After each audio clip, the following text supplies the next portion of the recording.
Aïcha Souleymane porte sur elle la lourde charge d'avoir causé la mort de 5 personnes le même jour.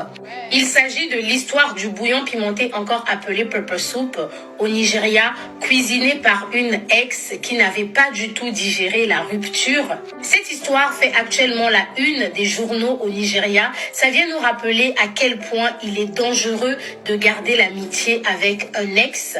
Le décès brutal d'Emmanuel, ainsi que 4 autres personnes, parmi elles la nouvelle petite amie d'Emmanuel, Ada. Après avoir mangé le bouillon cuisiné par Aïcha Souleymane, l'ex-petite amie d'Emmanuel fait bouger le Nigeria. En effet, le 26 octobre 2024, à Edo State, dans la commune d'Afasho, Monsieur Elogi, qui n'est autre que le père d'Emmanuel, a contacté la police aux alentours de 7 heures du matin pour signaler qu'il venait de découvrir 5 corps sans vie dans l'une de ses maisons. Mais je ne peux pas vous parler de la découverte des 5 corps sans pourtant évoquer le début de cette histoire qui n'est autre que la relation amoureuse entre Aïcha Souleymane et Emmanuel Elogi. Avant ce drame, Aïcha, 16 ans, et Emmanuel, 18 ans, étaient dans une relation amoureuse. Il faut savoir qu'Aïcha Souleymane, c'est une TikTokeuse, et au vu des messages qu'elle laissait sur son compte TikTok, on pouvait comprendre que la relation amoureuse entre elle et Emmanuel, c'était une relation assez compliquée. Lorsqu'une relation est trop compliquée, si vous ne vous séparez pas, la relation finit par devenir toxique. Et si vous prenez conscience du caractère toxique de votre relation, vous finissez par vous séparer. C'est dans ces circonstances-là qu'Aïcha et Emmanuel se sont séparés. Après la séparation, Aïcha et Emmanuel vont décider de garder l'amitié. Emmanuel, de son côté, va passer à autre chose et va entamer une nouvelle relation amoureuse avec Ada. Mais il est clair et net qu'Aïcha, quant à elle, n'avait pas digéré cette séparation. Et surtout que de nos jours, avec les réseaux sociaux, le fait de voir ton ex avec une nouvelle copine peut rendre la rupture encore plus difficile.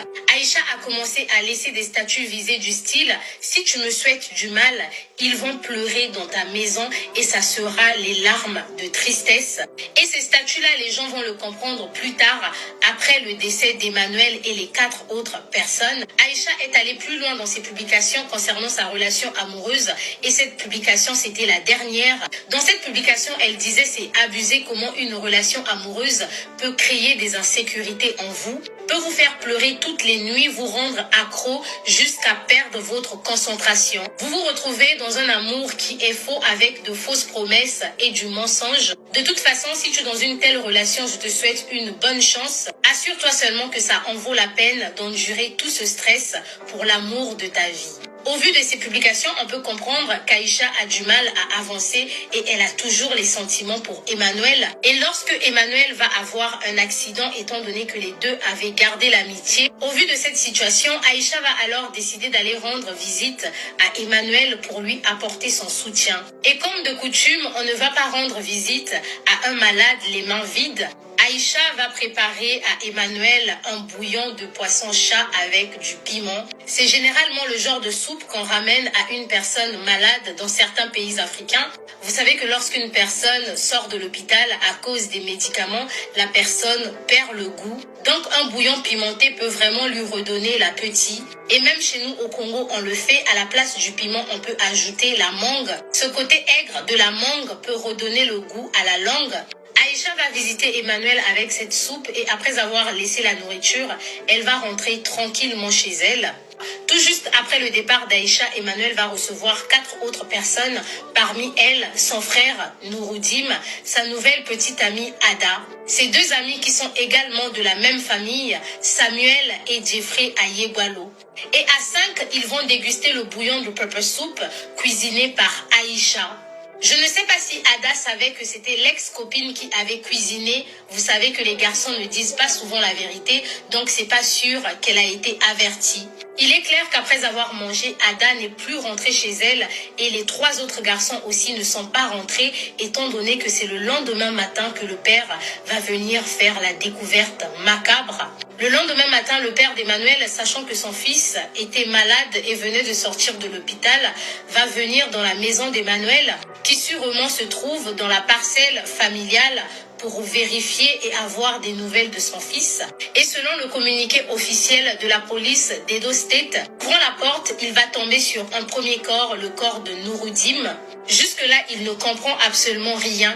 Arrivé au salon, il va tomber sur deux autres corps, le corps de Samuel et le corps de Jeffrey. Il va continuer jusqu'à dans la chambre et sur le lit, il va voir le corps d'Emmanuel et Ada. Remarquant que les corps étaient inertes, il va appeler l'ambulance et ensuite contacter la police. Et une fois à l'hôpital, le décès d'Emmanuel et ses 4 autres camarades sera confirmé. Cette nouvelle va choquer la population et quelques membres du quartier et les membres de la famille vont aller à la recherche des réponses. Et c'est comme ça que les soupçons vont se diriger vers Aïcha. Le 29 octobre, la police d'Edo State va recevoir un appel comme quoi les membres du quartier sont en train de lyncher une fille qu'ils pensent être à l'origine du décès des 5 jeunes gens. La police va se mobiliser et va descendre sur place pour secourir Aïcha. La police sera alors informée concernant la soupe qu'Aïcha a eu à servir à Emmanuel la veille de son décès. La famille des victimes veut comprendre pourquoi la mort est survenue juste après avoir mangé la soupe d'Aïcha. La police, quant à elle, a ouvert une enquête et a interdit aux membres du quartier de se faire justice seuls. Aïcha, qui est actuellement accusée par les membres du quartier et la famille, se trouve en détention provisoire, non seulement pour sa protection, mais aussi pour aider la police à avancer dans les enquêtes. La police a promis aller jusqu'au terme des enquêtes pour déterminer l'origine du décès de ces 5 jeunes gens. Aïcha, quant à elle, continue à plaider non coupable. Elle a reconnu avoir cuisiné pour Emmanuel, mais elle a déclaré ne rien avoir mis à l'intérieur qui pourrait conduire à sa mort. Le 7 novembre, les membres du quartier ont eu à faire une marche de deuil, les bougies allumées en signe d'hommage pour les 5 disparus. Les amis, vous voyez donc à quel point le gourmand peut être dangereux. Non seulement pour la personne qui a le gourmand, mais pour les personnes autour d'elle. En plus, cette histoire qu'on fait des amitiés avec les ex là. Tu vas entendre, je suis amie avec tel ex. Et même comme on demande que est-ce que la nouvelle petite amie là savait que la nourriture là c'est... Il y a les nouvelles, surtout les petites filles là. Elles ont un courage, mais... Elle peut même savoir que c'est le l'ex qui a préparé. On dit que ne mange pas. Elle dit que je ne mange pas. Pourquoi? Je mange bien. Ouais, mon Dieu, 5 personnes qui perdent la vie. Et là, on est même en train de parler des gourmands de quel âge? De 16 ans. Hein. C'est vrai que quand tu as le gourmand à 16 ans, ça fait plus mal que quand tu as le gourmand à 31 ans, par exemple. Parce qu'à 31 ans, tu as au moins déjà aligné même 10 gourmands. Bon, ça c'est pour les gens comme les blessés de guerre, comme les nous. Il y en a qui n'ont même pas encore eu un gourmand dans leur vie. Bah voilà, Joanne, chacun comprend que celui. En tout cas, les amis, prenez soin de vous. Tout ce que j'ai à dire, c'est que vraiment, si vous sentez que vous ne pouvez pas aimer une personne, n'allez pas la draguer. Les garçons ont cette mauvaise habitude-là qu'ils te voient, ils savent qu'ils n'ont rien à faire avec toi. Parfois, ils se lancent un défi qu'ils vont t'avoir. Et une fois qu'ils t'ont, tu dois te battre pour prouver que tu es à la hauteur. Pourtant, au départ, c'est lui qui est venu te draguer. Te voilà dans les problèmes. Tu commences à souffrir, le mal de cœur, le mal de ceci, le mal de cela. Ça finit avec les choses comme ça. Je vois beaucoup de... Même les vieux qui passent le temps à se... Comme ça là, parce qu'ils n'ont pas supporté la douleur de la maman. Ou bien c'est moi qui n'ai jamais eu le genre de gourmand là. Ou bien c'est moi qui pense trop à moi avant de penser. C'est vrai que j'aime l'amour, hein, j'aime l'over. Hein.